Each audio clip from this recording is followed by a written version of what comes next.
ఓం శ్రీ రామచంద్ర పరబ్రహ్మణే నమః. భగవద్బంధువులందరికీ హృదయపూర్వక నమస్కారాలు. ఓం శ్రీ రామచంద్ర పరబ్రహ్మణే నమః.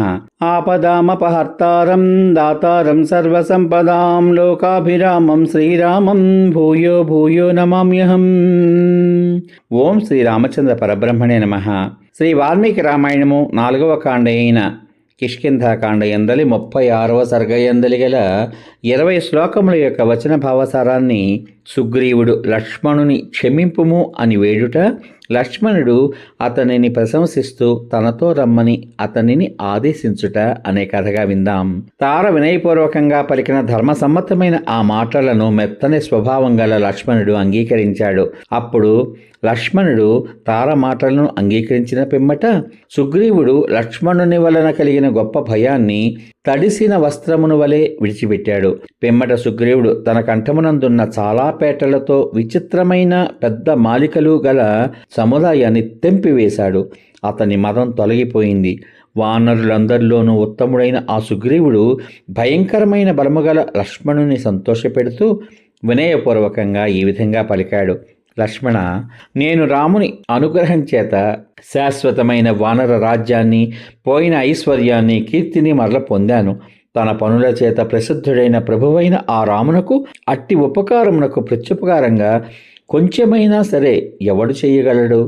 ధర్మాత్ముడైన రాముడు నేను కేవలం సహాయకుడుగా ఉండగా తన తేజస్సు చేత సీతను పొందగలడు, రావణుని చంపగలడు. ఏక బాణం చేత 7 మహావృక్షములను, పర్వతమును, భూమిని చీల్చిన రామునకు ఇతరుల సహాయం ఎందుకు? ఏ రాముడు ధనస్సును చరువగా ఆ శబ్దం చేత పర్వతములతో కూడిన భూమి కూడా కంపించిందో అట్టి రామునకు సహాయం చేసేవాళ్లు ఎందుకు? సైన్యములతో కూడిన శత్రువైన రావణుని సంహరించడానికి రాముడు వెళ్తూ ఉండగా నేను కేవలం అతని వెనకాలే వెళ్తాను. విశ్వాసము వలన గాని, స్నేహం చేత గాని నేనేదైనా అపరాధం చేస్తే భృత్యుడనైన నన్ను క్షమించాలి. అపరాధాన్ని చెయ్యనివాడు ఎవడూ ఉండడు కదా. మహాత్ముడైన సుగ్రీవుడు ఈ విధంగా పలుకుతుండగా లక్ష్మణుడు సంతోషించి ప్రేమతో ఈ విధంగా అన్నాడు. ఓ వానరరాజా, రక్షకుడవు, విశేషించి వినయవంతుడవు అయిన నీవు ఉండడం చేతనే నా సోదరుడు అన్ని విధములా మంచి రక్షకుడు కలవాడుగా ఉన్నాడు. నీకు ఇంతటి ప్రభావం, ఇట్టి పరిశుద్ధత్వం ఉన్నాయి. అందుచేత నీవు ఈ వానర రాజ్యానికి, ఉత్తమమైన ఐశ్వర్యానికి తగినవాడవు. ప్రతాపవంతుడైన రాముడు నీ సహాయంతో శత్రువులను యుద్ధరంగమునందు శీఘ్రంగా చంపగలడు. ఈ విషయంలో సంశయం లేదు. సుగ్రీవ, ధర్మాన్ని తెలిసినవాడవు, కృతజ్ఞుడవు, యుద్ధంలో వెనుకకు తిరిగి రానివాడవు అయిన నీవు ఈ విధంగా పరుగుట ఉపపన్నముగాను యుక్తంగాను ఉంది. మా అన్నగారు, నువ్వు తప్ప మరెవరైనా సామర్థ్యం ఉండి కూడా తమ తప్పిదాన్ని గ్రహించి ఈ విధంగా మాట్లాడేవారా? దేవతలు నిన్ను చాలా కాలానికి సహాయకునిగా ఇచ్చారు. నీవు పరాక్రమం చేత, బలం చేత కూడా రామునకు తగినవాడవు. నువ్విక్కడి నుంచి బయలుదేరి నాతో వచ్చి భార్యాపహరణం చేత దుఃఖితుడైన నీ మిత్రుని ఓదార్చు.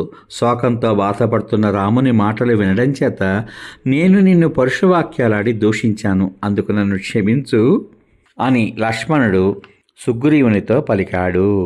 సమాప్తం.